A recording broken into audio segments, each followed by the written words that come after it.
Third test 5th டே. இதை பற்றி பெருசாக அனலைஸ் பண்ணுறதுக்கு எதுவும் கிடையாது. ஆனால் ஒரு கட்டத்தில் நம்ம ஐசிடி ஃபேன்ஸ் இந்த டெஸ்ட்டை வின் பண்ண முடியும் அப்படின்னு நம்பினாங்க. ஆனால் இது எப்படி இருக்குது அப்படின்னா, சின்ன வயசில் கடைசி 1.5 நாளில் ஒரு 130 140 ஓவர்ஸ் இருக்கப்ப ஒரு டெஸ்ட்டை ஏன் வின் பண்ண முடியாது, ஃபீல்டர்ஸ் எல்லாம் இன்னர் சர்க்கிளில் தானே இருக்கிறாங்க அப்படின்னு நாம் ஒரு பிரம்மாண்டமாக ஒரு கனவு கண்டனில் அந்த கனவோட தொடர்ச்சி தான் இந்த ஒரு ஆசை. ஆனால் இந்த டெஸ்ட்டை வின் பண்ணுறதுக்கான இடத்துல ஆஸ்திரேலியா தான் ஒரு கட்டத்தில் இருந்தாங்க. இந்தியாவுக்கு அந்த சான்ஸ் இல்லை. சரி, அடுத்து ஹெட்டு 4வது டெஸ்ட்டுக்கு மெல்போர்னுக்கு வருவாரா அப்படிங்கிறது கொஞ்சமாக சந்தேகமாக இருக்குது. அவருக்கு காயம் இருக்குது அப்படின்னு சொல்கிறாங்க. ஆனால் எதிர் டீம் பிளேயர் காயத்தால் வர மாட்டார், அது நமக்கு சாதகமாக இருக்குன்னு நம்ம சந்தோஷப்படுறது ஒரு தப்பான விஷயம். நம்ம அப்படி செய்ய மாட்டோம்.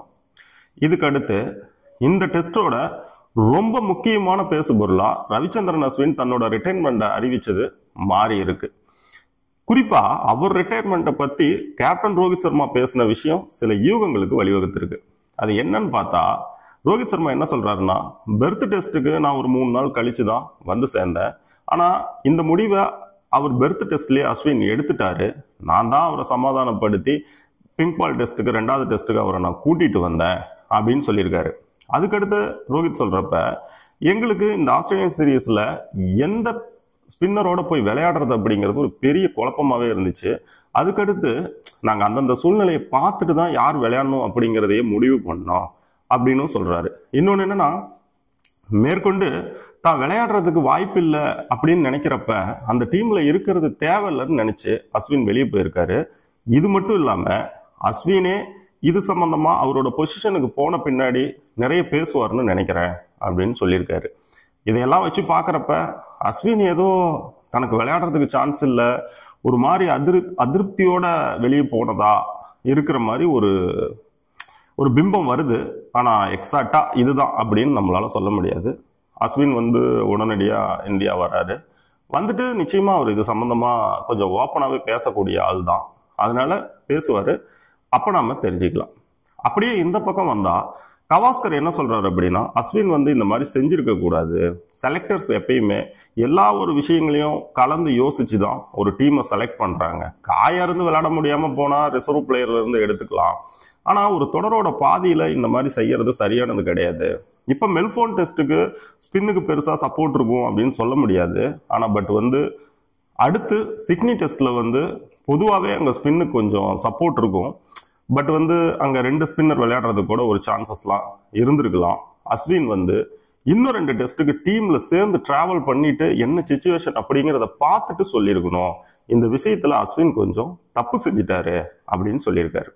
சரி, இதையெல்லாம் தாண்டி இந்த முடிவை அஸ்வின் எடுக்க வேண்டிய இடத்துக்கு ஏன் வந்திருப்பாரு அப்படின்னு பார்த்தா, அவருக்கு டீம் என்ன காம்பினேஷனோட போக போகுது அப்படிங்கிறத பத்தி ஒரு ஐடியா இருந்திருக்கும். 2வது வாஷிங்டன் சுந்தர் இந்த ரேஸ்ல கொஞ்சம் முன்னாடி இருக்கிறதா அவருக்கு தோணி இருக்கலாம். அடுத்து இந்த 2 டெஸ்ட் அவர் விளையாடல அப்படின்னா, டீம்லயே இருந்துட்டு வெளியில முடிவெடுத்தார் அப்படின்னா, அதுக்கு மேல இந்தியா மறுபடியும் டெஸ்ட்டுக்கு போறதுக்கு ஒரு 7-8 மாசத்துக்கு மேல இருக்கு. ஸோ ரொம்ப பெரிய பிரேக் நடுவில் இருக்கிறதுனால தனக்கு விளையாடுறதுக்கும் வாய்ப்பு இல்லாதனால அஸ்வின் இந்த மாதிரி ஒரு முடிவு எடுத்திருக்காரு அப்படின்னு தான் நினைக்கிறது.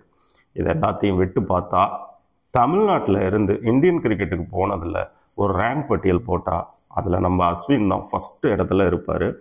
தமிழ்நாட்டோட மிகப்பெரிய பெருமையான கிரிக்கெட் அடையாளம் ரவிச்சந்திரன் அஸ்வின். அதில் எந்த விதமான மாற்று கருத்தும் கிடையாது. இதை தாண்டி அவர் கிளப் கிரிக்கெட்டில் இன்னும் கொஞ்சம் எனக்கு கிரிக்கெட் இருக்குது, அதை நான் கிளப் கிரிக்கெட்டில் கொடுக்கறதா இருக்கேன் அப்படின்னு சொல்லியிருக்காரு. அது சிஎஸ்கேக்காக விளையாட போகிறது தான். என்னை பொறுத்த வரைக்கும் அவருக்கு ஃபேர்வெல் இல்லைங்கிறதே எனக்கு ஒரு பெரிய மேட்ரா இல்லை. ஃபேர்வெல்லையும் எதிர்பார்க்காம ஒருத்தன் வெளில வரான் பார்த்தீங்களா, அதுதான் பெரிய மேட்ரு. அஸ்வின் எப்பயுமே கரெக்டான முடிவு எடுப்பார். அந்த முடிவை எடுத்திருக்காரு. இன்னொன்று, அவருக்கு இந்த சமீபத்திலேயே தன்னுடைய கிரிக்கெட் கேரியரோட எண்டுக்கு எவ்வளவு மதிப்பான விஷயங்கள் தேவையோ அதெல்லாம் கிடைச்சிருச்சுன்னு நான் நினைக்கிறேன். 100வது டெஸ்ட் விளையாண்டாரு, 500வது விக்கெட் எடுத்தாரு. இதையெல்லாம் தாண்டி பங்களாதேஷ் கூட சென்னை சேப்பாக்கத்துல டீம் பெரிய நெருக்கடியில் இருந்தப்ப பேட்டிங்ல ஒரு செஞ்சுரி அடிச்சாரு. ஸோ அப்புறம் பவுலிங்லயும் ஒரு 5 விக்கெட் ஆல் எடுத்தாரு. அந்த டெஸ்ட் அவரோட கேரியரோட எண்டுக்கு தன்னோட சொந்த மண்ணுல ஒரு செம மூமெண்டா இருந்துச்சு. இதுக்கு அடுத்து சிஎஸ்கேக்காக விளையாடுறதுக்கு அவரை இந்த வருஷம் ஒரு 9.75 கோடிக்கு போய் வாங்கிட்டு வந்திருக்காங்க. அவரை சொந்த ஹோம்ல நிறுத்தி வச்சிருக்காங்க. அவரோட கிரிக்கெட் கேரியரை எங்க ஆரம்பிச்சாரோ அங்கேயே சிறப்பா முடிக்கிறதுக்கு தேவையான எல்லாமே அவருக்கு கிடைச்சிருக்கு. என்னை பொறுத்த வரைக்கும் அவருக்கு இது ஒரு கம்ப்ளீட்டான ஜெர்னி. நமக்குமே நம்ம ஸ்டேட்ல இருந்து போன ஒரு பிளேயர் இவ்வளவு தூரம் இந்தியன் கிரிக்கெட்ல செஞ்சிருக்கிறாரு அப்படிங்கிறது ஒரு பெரிய விஷயம். அடுத்து அவருக்கு இதுக்கு மேல பாத்தீங்கன்னா இந்தியன் கிரிக்கெட்லயே பெரிய பெரிய பொறுப்புகள் எல்லாம் கிடைக்கிறதுக்கான வாய்ப்புகளும் இருக்கு. அப்படி கிடைக்கக்கூடிய வாய்ப்புகளுக்கும் சரி, இனி மேற்கொண்டு அவர் எடுக்கக்கூடிய முடிவுகளுக்கும் சரி, குடும்பத்து கூட சேர்ந்து அவர் அடுத்தடுத்து யோசிக்கிற விஷயங்களுக்கும் சரி, எல்லாமே ரொம்ப சக்சஸா போகணும் அப்படின்னு நம்ம சார்பில் நம்ம வாழ்த்துக்களையும் தெரிவிச்சுக்கலாம். அஸ்வின், உங்களுக்கு இன்னுமே ஒரு செகண்ட் இன்னிங்ஸ் பெட்டரா இருக்கும், டவுட்டே கிடையாது. ஏன்னா நீங்க அதுக்கு தகுதியானவர், உங்களுக்கு எல்லாம் கிடைக்கும்.